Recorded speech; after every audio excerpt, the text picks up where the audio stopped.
Sabemos que en la Cábala se utiliza la figura de Bilam y Moshe para ilustrar la dualidad del poder espiritual y la importancia del uso ético, ya que la comparación entre Moisés y Bilam sirve como una enseñanza sobre los peligros de desviar el conocimiento espiritual hacia fines egoístas.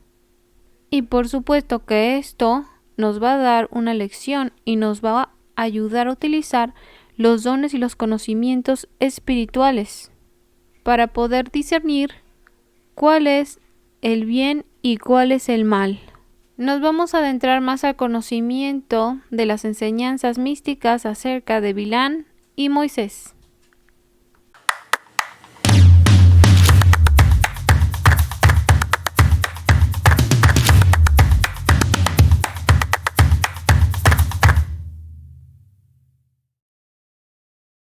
Bienvenidos. Antes que nada les desearé el bien a cada uno de ustedes. Como les mencionaba, existen dos fuerzas opuestas en la Torá. Sabemos que Bilam y Moshe son figuras con significados profundamente simbólicos y esotéricos, representando dos polos opuestos de la espiritualidad y la profecía. Hablaré primero de Bilam. Bilam fue considerado un profeta entre su grupo, ya que tenía grandes poderes espirituales, pero su uso de estos poderes se alinean con las fuerzas negativas y destructivas. Sin embargo, en la tradición cabalística, Bilam representa el uso de los conocimientos espirituales, de la conexión con lo divino, de una manera corrupta y egoísta. ¿En qué sentido era corrupto? Pues Bilam es un personaje que aparece principalmente en el libro de Números, capítulo 22 al 24, y es conocido por ser un profeta no israelita, que es llamado por el rey Barak de Moab para maldecir a los israelitas. Bilam se destaca por ser muy avaricioso, ya que él quería maldecir a Israel a cambio de una gran recompensa de dinero. Al principio quiso rechazar la oferta, pero finalmente acepta después de recibir una segunda oferta, más generosa. Y ahí es cuando miramos que su deseo de riquezas lo lleva a intentar contradecir la voluntad de Dios. Y también después el siguiente punto es que desobedeció a Dios, a pesar de que Dios le dice explícitamente que no debe maldecir a los israelitas, porque ellos están bendecidos. Sin embargo, él no escucha a Dios y sigue adelante con el plan de Balac. Y finalmente Hashem le dice que aunque él quiera maldecir al pueblo de Israel, no lo logrará, porque solo saldrá de su boca bendiciones. Pero esto no se queda así, sino que después de que Bilam no puede maldecir a los israelitas directamente, encuentra otra manera de dañarlos. Y Bilam se acerca con unas moabitas y les dice que vayan al pueblo israelita y que los seduzcan. Y así los israelitas iban a participar en idolatría y en prácticas inmorales, lo cual lleva a la ira a Dios sobre Israel, ya que Bilam sabía muy bien cómo engañar y sabía cómo manipular. También Bilam intenta presentarse como un profeta de Dios, pero sus acciones muestran una ambigüedad moral y falta de integridad. Aunque era muy bueno profetizando la palabra de Dios, lo hace con la intención de obtener ganancias personales y sin verdadero respeto por la voluntad divina.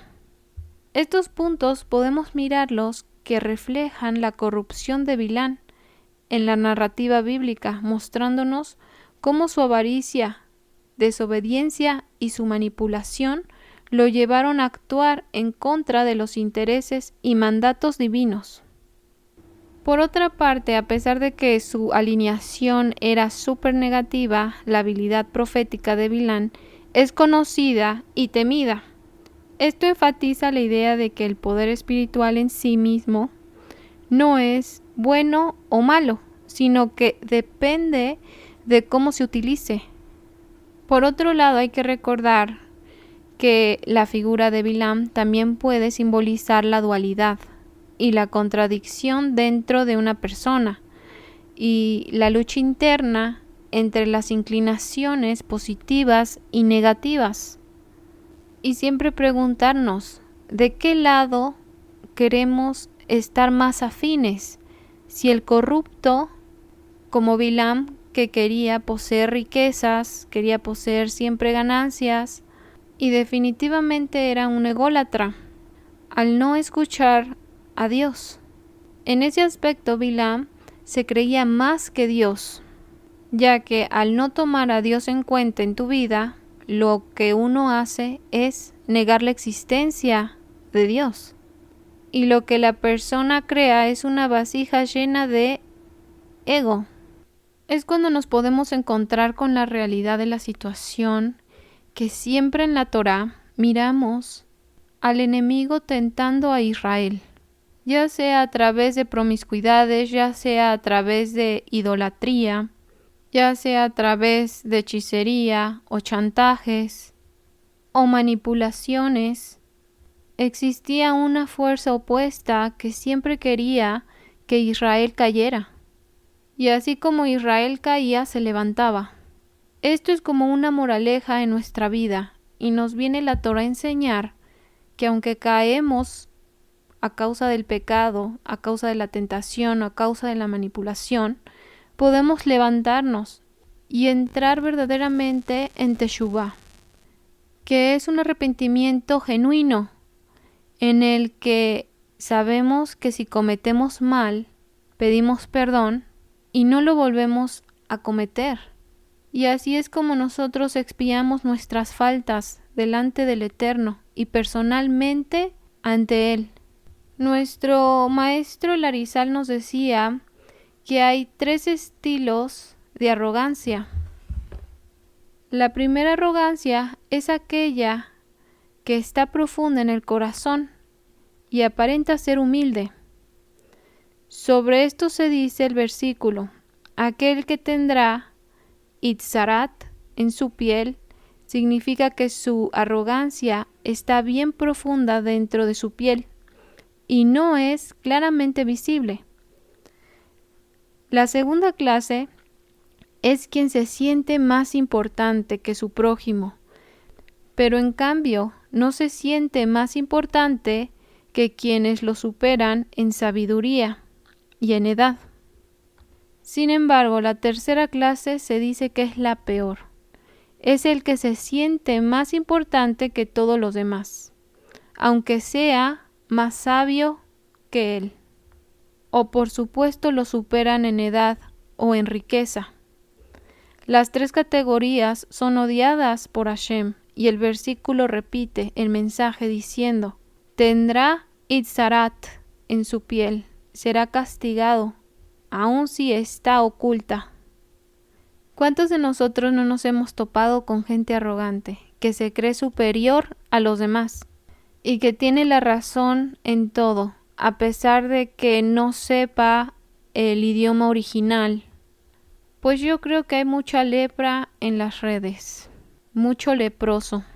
Ahora comenzaremos hablando de Moshe, que es Moisés.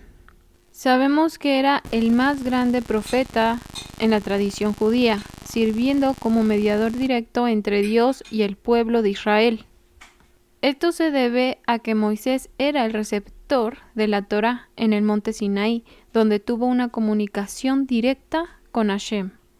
Este evento nos puede mostrar el patrón de que un profeta como Moisés es visto como un canal a través del cual la sabiduría divina se transmite al mundo, y eso lo convertiría en un portador de la presencia de Hashem en la tierra. Esto nos muestra que existen hombres que tienen una relación tan estrecha con Akadosh Baruj Hu que también pueden transmitir mensajes. En multitud de textos cabalísticos sugieren que Moisés tiene una conexión especial con los nombres divinos, en particular con el Tetragamatón, el nombre más sagrado en el judaísmo. que es Hashem. Moisés tenía muchas virtudes y era humilde y obedeció a Kadosh Baruj Hu, ya que él dedicó su vida al servicio divino y también refleja su capacidad para recibir y transmitir la Torá al pueblo. Esto nos muestra que era totalmente diferente a Bilam, eran polos opuestos y obviamente representan dos extremos en la utilización del poder espiritual diferentes, mientras que Moisés es el arqueotipo del líder espiritual positivo, Bilam, en su contraparte, es la negativa. Esta dualidad resalta la importancia de la intercesión y la alineación ética en el uso de los dones espirituales. Y por supuesto, también estas enseñanzas nos advierten que es peligroso desviarnos del conocimiento espiritual hacia fines egoístas, y las consecuencias de tales acciones podrían ser desfavorables para nuestra vida cotidiana.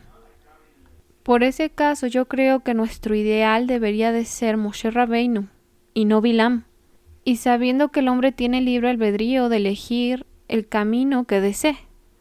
Sin embargo, el camino bueno y lleno de virtudes, ética y moral, es lo que nos van a diferenciar como seres de luz o seres de oscuridad.